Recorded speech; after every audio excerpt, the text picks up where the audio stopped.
hello, everybody, and welcome back to the Nefesh Podcast, episode 7. Thanks for joining me. It's good to have you. If this is your first time listening, thanks for joining. If you've been listening, I hope you are enjoying it as much as I am enjoying talking with you and sharing. You know, I've been reading articles recently, several articles that are highlighting a current trend that is going on in the workplace, and it's what's called quiet quitting. Quiet quitting, where people in the workplace are expressing such a sense of feeling of overwhelm and being overwhelmed by life and overwhelmed by work, and in some situations tired of having gone above and beyond at their job, and maybe during the pandemic had to work more hours for the same amount of pay or less pay, or maybe just not liking their job or their surroundings, or just struggling with life overall. And so essentially they're just doing the bare minimum. They're just doing the very basic of what is expected of them, and nothing beyond that. Somebody said to me, another term that they heard was working for their wage, that a person is only working for the amount that they believe, or the wage. They're putting in the amount of work that they believe they should based upon how they're being paid. I think it reflects the current mood, at least in some segments of society, this feeling of resignation. And we know that's another thing that's been taking place all over, that people have been resigning their jobs, even without anything to support them, even without anything lined up. They're over the last few months, especially during the pandemic, people were resigning left and right because a lot of reasons, and probably job related, or being forced to go back to work on site as opposed to being able to be remote. But I think at a deeper reason for both of these, the great resignation, as they called it, and now quiet quitting, I think there is a sense of hopelessness and despair, and even a sense of resignation in the despair or in the hopelessness, as if there's nothing that can be done. Life is just the way it is. It's not getting any better, and it's really, really, really hard. I've shared before that, we as humans, we were built to survive. That this almighty divine being who created us so incredibly, so wonderfully, and created us with this ability to survive, to constantly, or to deal with challenges and changes, even constant ones, and we get used to it. We adjust so that we can adapt. So if we are dealing with constant stress and constant challenge, our bodies are designed to go into protective or survival mode. Psychologists will talk about going into a state of numbness, or maybe even dissociation, where we disconnect. Even our emotions, and our emotions disconnect from our mind or our bodies, so to speak. They still are attached, of course, but they're shut off so that we can survive, that we can just keep going. People who experience extreme trauma and a consistent amount of trauma over a period of time will process through a type of disassociation or numbness. If they in fact do survive, that's how they survive. Their bodies, their minds, even their souls get used to it. It's as if it goes, it's as if the soul goes into hibernation. And growth during that time feels like it's not an option. Really, all that can be done is just survive, one foot in front of the other, one thought in front of the other, one step, one word in front of the other. It's just about survival. It's just about everything else may be functioning, but at a minimum level, like like our bodies do in a type of hibernation. Bears and other animals and creatures who do this, their bodies go into a state of just minimal functioning so that they can survive, particularly if we're talking about extreme weather like cold and snow. Our bodies were built to survive. They were built to survive even the most challenging or difficult of circumstances. Having now it feels like we are now coming on the other side of the pandemic, COVID-19, although we're not still through it fully, but we're trying to come out on the other side. And living through 2.5 years of such an extreme isolation, lockdown, access to things that we would normally take for granted, particularly here in the West, in the Western world, we take a lot for granted, and access to things that we might take for granted being taken away from us, but even just the very essence of social contact and the ability to be able to touch people physically. As we shared last week in the last episode, Leo in his experience in the hospital, having had COVID and being in an isolation room, no windows, just in this room by himself, and only nurses and doctors coming in to check on him or help him every once in a while, but being totally alone.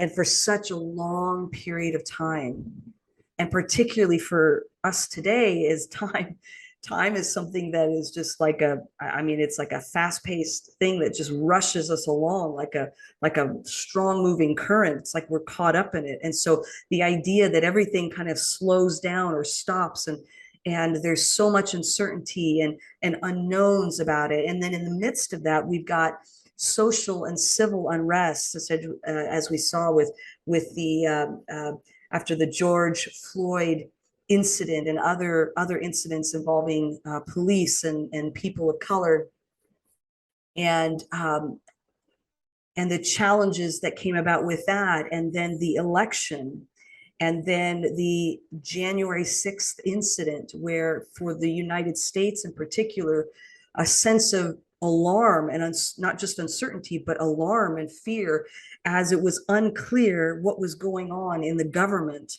and who was in charge and who would be in charge.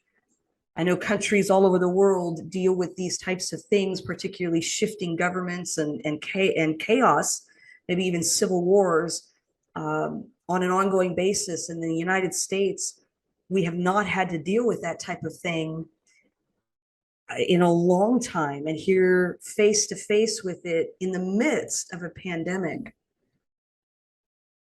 It's overwhelming.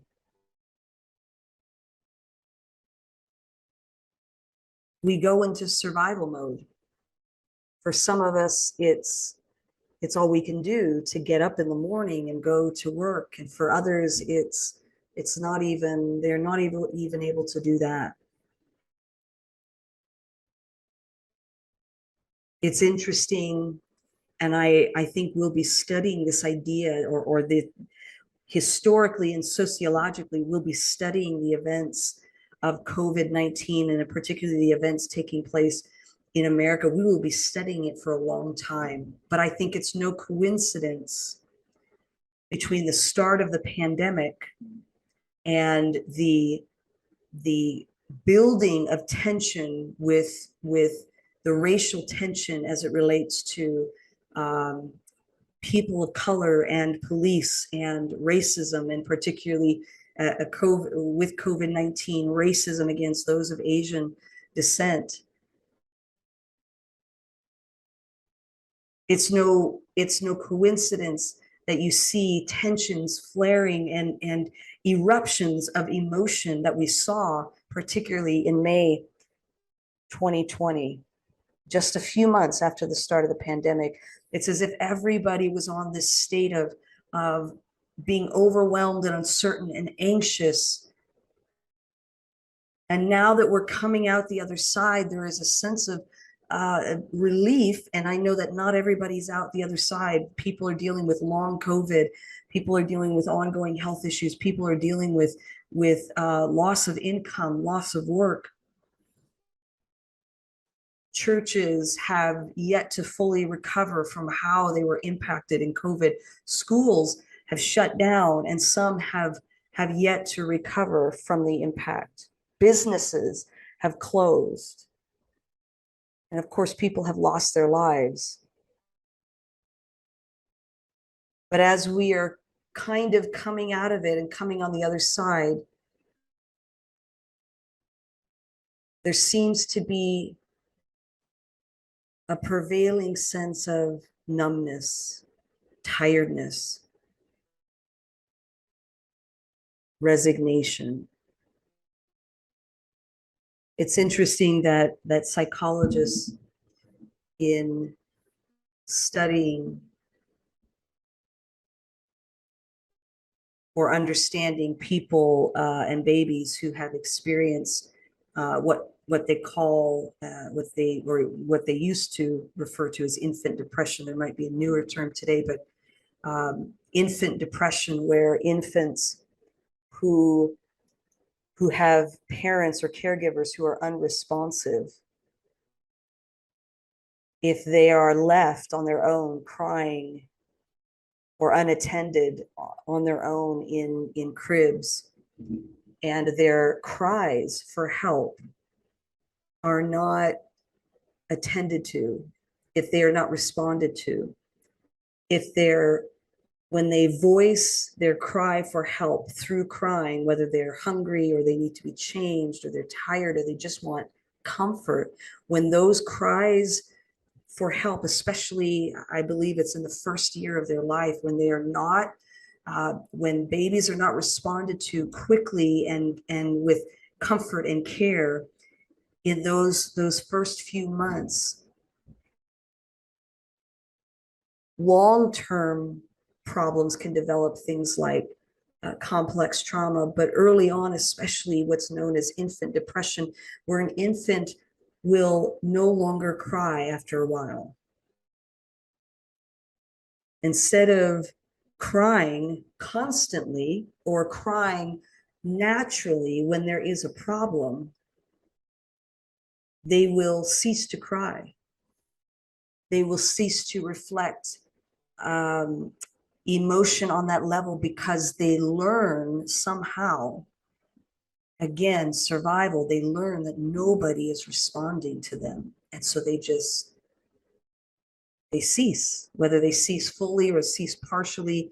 Their emotions become stunted because they've not been given a safe place to express those emotions and have them be heard. Their cry hasn't been attended to, so they stop crying. They give up.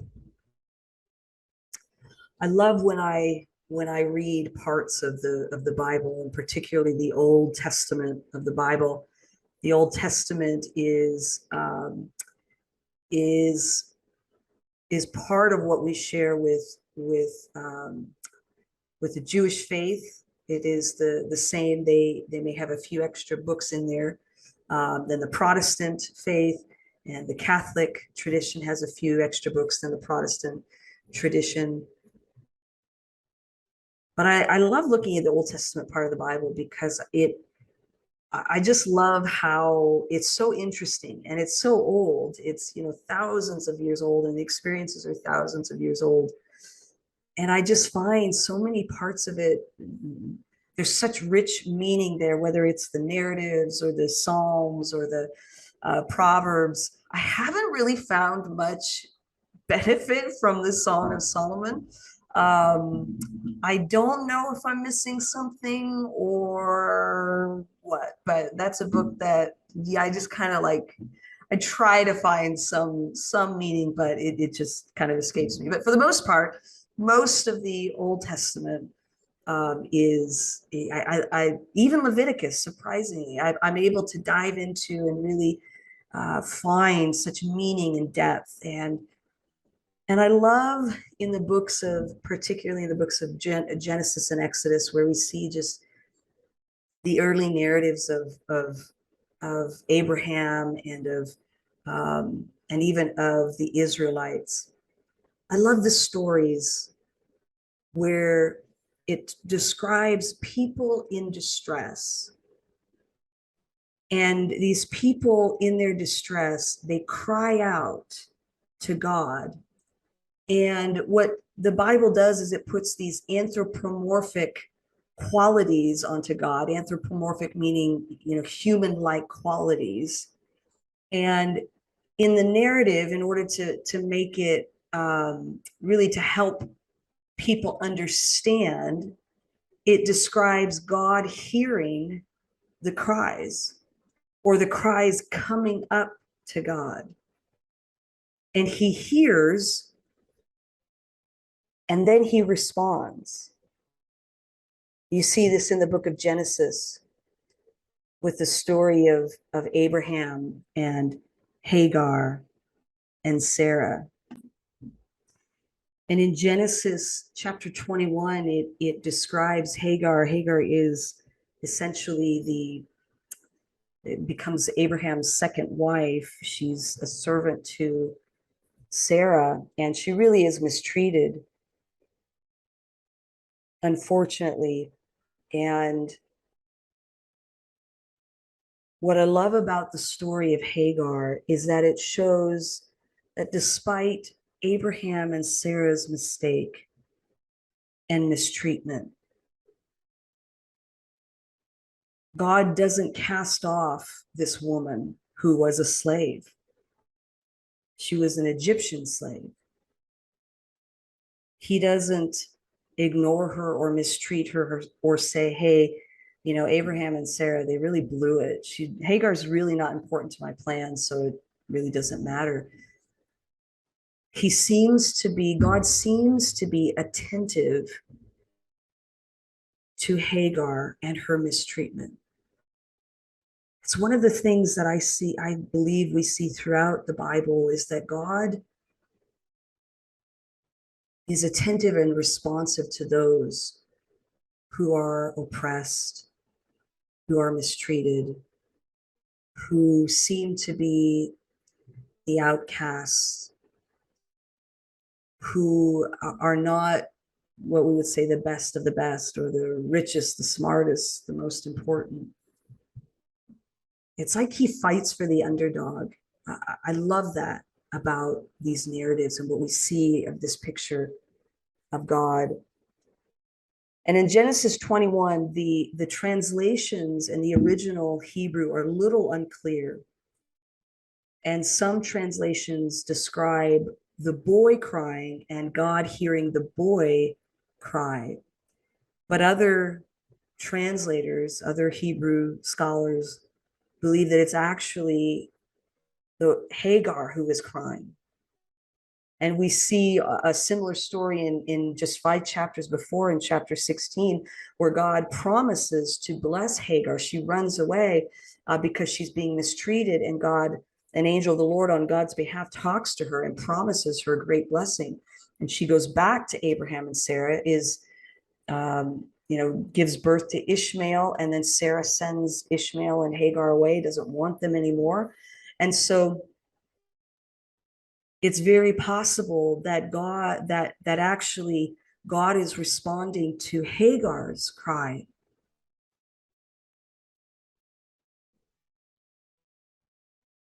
And he comes and he comforts her and he takes care of her and he provides water for her and her boy. And they're able to go off, and Ishmael develops into his own nation that God preserves despite their mistreatment. Whether it is the boy Ishmael or Hagar, in chapter 21, it describes the cry, that God hears the crying and he responds, and he cares for the two of them.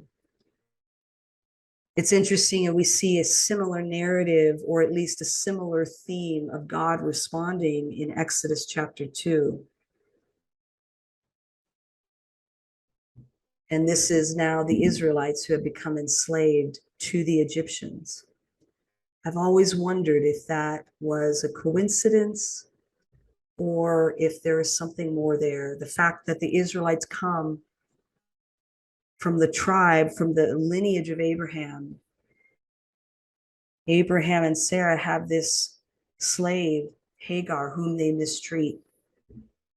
And yet a few hundred years later, Abraham's descendants are enslaved to the Egyptians. And it's in their slavery that in chapter 2 of Exodus, it says that the Israelites began to groan and cry under the weight of the Egyptians who were just loading them down with burdens. And it says that their cry came before the Lord. He heard their cry, and he remembered the promise that he made to Abraham, that he was going to bless Abraham. And it shows, the narrative shows God putting in place the steps to putting Moses in power, or putting Moses in the Egyptian court, and then allowing Moses's character to develop after 40 years, and in caring for his father-in-law's sheep in the desert, and then coming back and rescuing his people, the Israelites.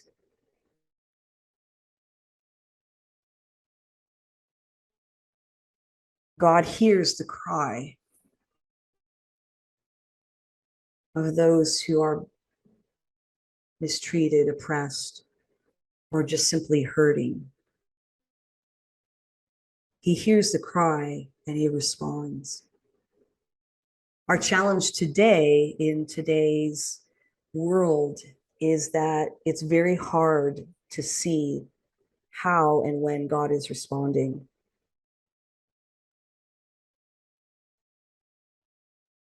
That life is so full and so busy and chaotic. And all we can do sometimes is just survive. And yet God hears and responds to our cries. He may not respond in the way that we would like, or at the time that we would like, but God is at work in the lives of all who will really let him. And the belief is, especially by some, and including Dallas Willard, is that God is attempting to establish his kingdom and to reshape this world into a place where he and his justice and his righteousness and his mercy and his peace truly rule and reign. And it's when those things are true that the chaos and the turmoil and the unnecessary pain goes away.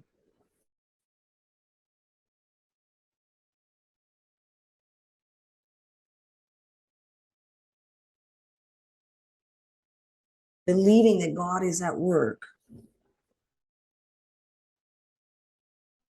and intentionally seeking after him and trying to be aware of what he is doing in the world and in your life is really a significant part, and maybe the essence of spiritual formation. Being aware of what God is doing in our lives and not getting in the way of it, but rather allowing him to be at work. Trusting that he is hearing and responding and doing and working behind the scenes in ways that we probably won't understand, but seeing a larger purpose at work in this world. The Apostle Paul in the New Testament part of the Bible, in 1 Corinthians 15, he's describing the resurrection and the belief, how important it is to believe that Jesus is in fact raised from the dead. It really is the resurrection that is the proof that he is the Son of God. And he's saying, this is so important, guys. This is so important that you understand. If Christ is not raised, then we are, of all people, lost and without hope. But if Christ did in fact rise from the dead, and according to him, over 500 people saw Christ after he had been killed. If Christ really is raised from the dead, then that is our hope. That everything that he said was true, and that everything that he did was real, and that the promise of something bigger and greater is true, and that this life, in all of its struggle and pain, and sometimes meaningless, feeling like meaningless toil, there is something bigger and greater, that there is a God who is at work behind the scenes and in our lives if we will let him. If Christ is raised from the dead, if what happened and what was said is true, then it is true now. And our hope is in that same God. That the trials and the troubles and the challenges, that he is at work in all of those things. That he is at work behind the scenes and in our lives, again, if we will allow him to do it. That he is responding to our cry. That the same God who responded to the cry of Hagar to the Egyptians, to the woman with the issue of blood, to the thief on the cross, who next to Jesus, as Jesus was giving up his life, the thief on the cross said, remember me, Lord, when you go into eternity, into paradise, remember me. And Jesus tells him, today you will be with me in paradise. Jesus responded to the cry of even a criminal next to him, dying next to him. Jesus heard and responded. We may be in a time of quiet quitting, the great resignation, COVID aftermath and aftershocks of civil unrest, of social unrest, of country unrest, of education unknowns, of so many things that are challenging us, of laws changing and changing the way we do things. And yet one thing is certain, one thing still remains true, and that is God.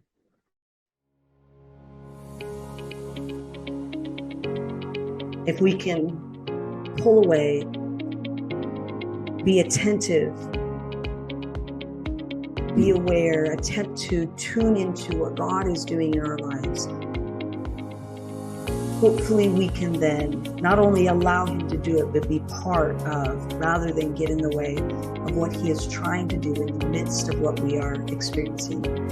And may we continue to cry out to him. May our cries not stop, but in faith continue to cry out and reach out, believing that he is hearing and that he is responding. Well, I hope this has encouraged you just as much as it has encouraged me talking about it. And I'm excited to have you join us next time. I think you're going to really enjoy the conversation that I'm going to have with a friend of mine.